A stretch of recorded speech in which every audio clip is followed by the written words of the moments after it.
Hi hello மக்களே, இன்றைக்கி நம்ம சேனலில் என்ன பார்க்க போகிறோம்னு பார்த்தீங்கன்னா, ரொம்ப சுவையான வெள்ளை பூசணிக்காய் வச்சு புளிக்குழம்பு செய்ய போகிறேங்க. ரொம்ப நல்லாயிருக்கும். கூட வந்துட்டு அவரைக்காய் பொரியல் செஞ்சுருக்குறேங்க. ரொம்ப ரெண்டும் காம்பினேஷன் ரொம்ப அள்ளுங்க, ரொம்ப சூப்பராக இருக்கும். கண்டிப்பாக இந்த ரெசிபி நீங்களும் செஞ்சு பாருங்கள், நான் சொல்கிற முறையிலேயே. அதுக்கு முன்னாடி எங்கள் சேனலை இப்போ தான் நீங்கள் முதல் முறையாக பார்க்குற மாதிரி இருந்துச்சுன்னா ஒரு லைக்கும் ஒரு சப்ஸ்கிரைபும் கொடுங்க. இது வரைக்கும் நீங்கள் கொடுத்த லைக்குக்கும் சப்ஸ்கிரைபுக்கும் ரொம்ப நன்றிங்க.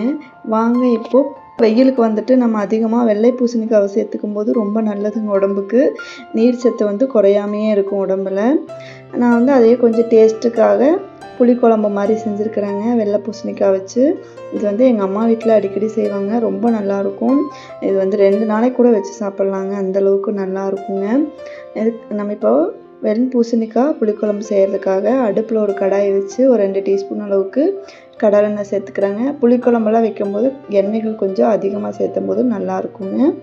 எண்ணெய் நல்லா காஞ்சானா ஒரு 1/4 டீஸ்பூன் அளவுக்கு கடுகு, கொஞ்சமாக வெந்தயம் சேர்த்துக்கிட்டேங்க. ஒரு பெரிய வெங்காயத்தை வெட்டி நல்லா, உங்கள்கிட்ட சின்ன வெங்காயம் இருக்குதுன்னா ஒரு 10-15 பல் சின்ன வெங்காயத்தை போட்டு நல்லா வணக்கலாங்க. நாங்கள் இருக்கிற பக்கம் மும்பை சைடில் அதிகமாக எங்களுக்கு சின்ன வெங்காயம் கிடைக்கிறது இல்லைங்க, பெரிய வெங்காயம் தான் இருக்குது. அதனால் பெரிய வெங்காயம் போட்டிருக்கேன். ஒரு பெரிய வெங்காயத்தை நல்லா பொடி பொடியாக நறுக்கி போட்டுட்டு கருவேப்பிலை போட்டு கூட ஒரு 10 பல் பூண்டை நல்லா போட்டு நல்லா வணக்கி எடுத்துக்கோங்க. மீடியம் சைஸ் பூண்டு. இந்த வெங்காயமும் பூண்டும் நல்லா வணங்கி வந்தோணுங்க. கலர் மாதிரி வெங்காயமும் பூண்டும் நல்லா வணங்கி வந்தோடனே கூட ஒரு பெரிய தக்காளியாக பொடி பொடியாக நறுக்கி வச்சுருக்குறாங்க, அதையும் போட்டு நல்லா வணக்கி விட்டுக்கலாங்க. வெங்காயம் நல்லா வணங்கி இந்த தக்காளியோடு சேர்ந்து நல்ல ஒரு கிரேவி பதத்துக்கு வரணுங்க. அப்போ தான் இந்த குழம்புக்கு நல்ல ஒரு டேஸ்ட் கிடைக்கும்.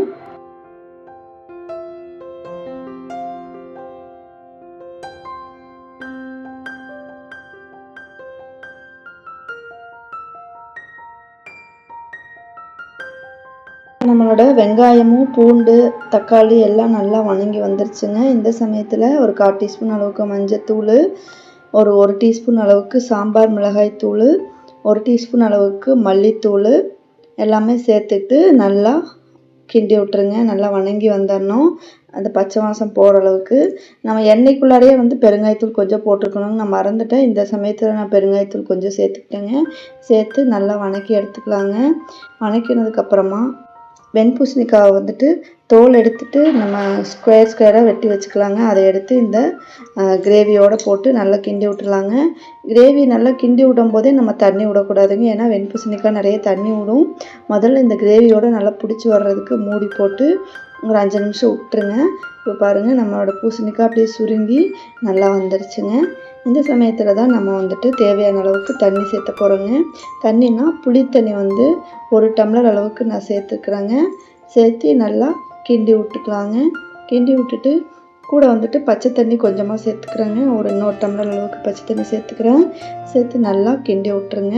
இப்போ நம்மளுக்கு இந்த ரெண்டும் நல்லா வெந்து, இந்த பூசணிக்காய் இந்த தண்ணியிலையும் இந்த புளி தண்ணியிலையும் இதுலேயே வெந்து வந்துடணுங்க. பூசணிக்காய் நல்லா வெந்து வந்ததுக்கப்புறம் தான் நம்ம தேங்காவே அரைச்சி ஊற்றுவோம்.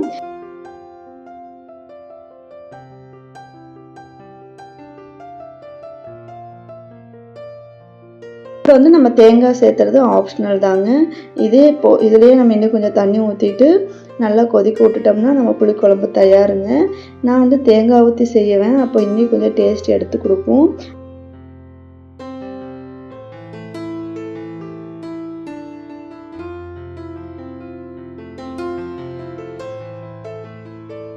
எடுத்து கொடுக்கும்.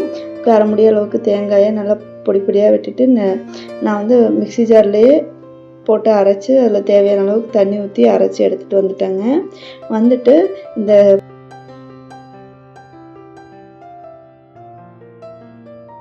இப்போ நம்மளோட வெண்பூசணிக்காய் அந்த புளி தண்ணி எல்லாமே சேர்ந்து நல்லா வெந்து வந்தோடனே அரைச்சி வச்சுருந்த தேங்காயை தூக்கி போட்டு நல்லா கிண்டி விட்டுட்டேங்க.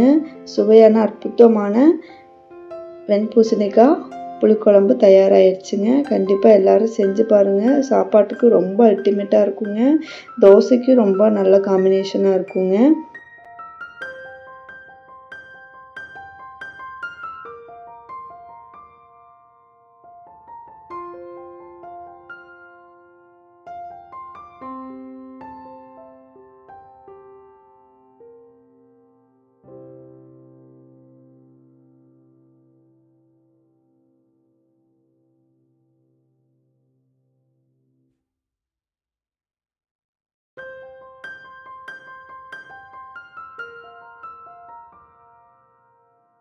இப்போ நம்ம சைடிஷ் ரெசிபியான அவரைக்காய் பொரியல் செய்ய போயிடலாங்க.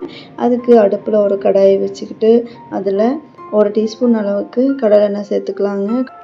கடுகு, உளுத்தம்பருப்பு, கடலப்பருப்பு எல்லாம் போட்டு நல்லா வதக்கி விட்டுட்டு கொஞ்சம் கருவேப்பிலையும் போட்டுட்டு ஒரு மீடியம் சைஸ் பெரிய வெங்காயத்தை பொடி பொடியாக நறுக்கி அதையும் போட்டு நல்லா கிண்டி விட்டுருங்க. வெங்காயம் நல்லா வதங்கினோன்னே அவரைக்காய் தோல் மேலே இருக்கிற அந்த நாரெலாம் எடுத்துட்டு நல்லா பொடி பொடியாக நறுக்கி வச்சுருக்கிறேன். அதையும் தூக்கி போட்டு நல்லா கிண்டி விட்டுருங்க. தேவையான அளவுக்கு உப்பு போட்டு மீடியமான அளவுக்கு தண்ணி ஊற்றுனீங்கன்னா போதும்.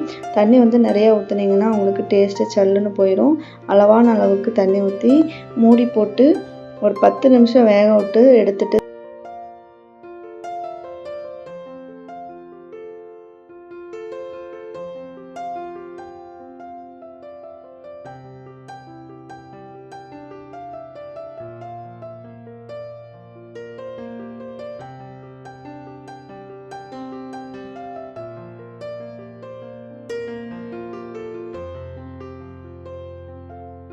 திருப்பியும் எடுத்து பார்த்தீங்கன்னா ரொம்ப அற்புதமான அவரைக்காய் பொரியல் ரொம்ப ஈஸியாக குயிக்காக தயாராகிடுச்சுங்க. நம்மளோட புளிக்குழம்பும் தயாராகிடுச்சு, அவரைக்காய் பொரியலும் தயாராகிடுச்சு.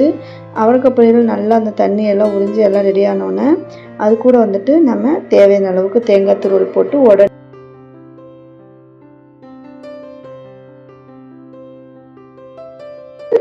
உடனே நம்ம அடுப்பை ஆஃப் பண்ணிடணுங்க. அப்போ தான் உங்களுக்கு அந்த டேஸ்ட் ரொம்ப தூக்கி கொடுக்கும். அடுப்பை ஆன் பண்ணி வச்சுட்டு தேங்காய் போட்டு கிண்டிட்டு இருந்தீங்கன்னா உங்களுக்கு அந்தளவுக்கு டேஸ்ட் கிடைக்காதுங்க.